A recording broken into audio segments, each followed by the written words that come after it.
السلام عليكم ورحمة الله وبركاته. إذا الهانتي داود يا الملك الصوها العالم كجوكتان وصاحبكن عبد الله الدسر وما أنت جدها يا كسر دوادا قيب كملة حيبها كيبتون أو عن ربما أنت إلى اللي نلوى ذا مقال كذا وعن نكسر ديارنا يحل عن هالك سوق تجني دبال يا ولي عوسي يا قروسي الحيبتها نوح الليلة بلو باك استرام بالليلة وقلتها على مقالة كيبتون قيب كملة waxaa laga arki karaa xeebtan markaad halkan taagan tahay magaalada Kipton baa dusha sare laga arki karaa wataa magaalada Kipton oo maaragtaan goobta magaalada ku taalna waxaa la yiraahdaa Table Mountain buur loo dalxiis tago oo ay ku yaalaan waxyaabo qadiimi ah oo ku kaysan ilaa xilligii gumeystaha ay daaladu ku kaydin jireen oo dadka cadaanka ah halkan waxa weeyaan maraakiibtii baa taagan qaybta kale dhanka kale waxaa idan halkaa idinkaga muuqda waxa weeyaan qaybtii lagu xiray wadankan oo la xiray Mansal Mandela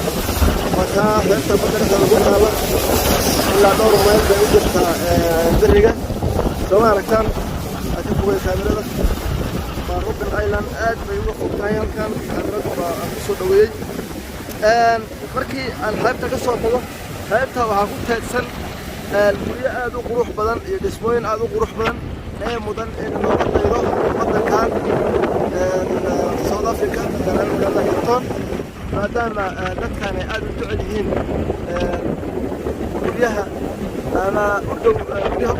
xeebaha si ay halkaas uga dhigtaan hoteelo ay degaan dadka dalxiisayaasha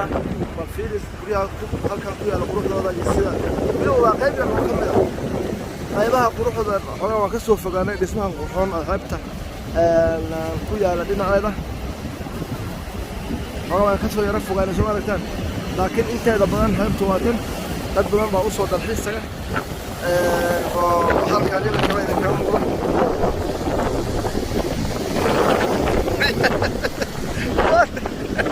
Guys,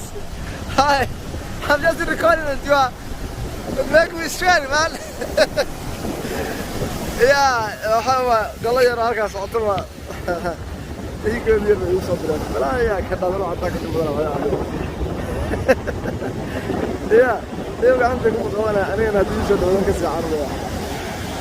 haye magaratay marka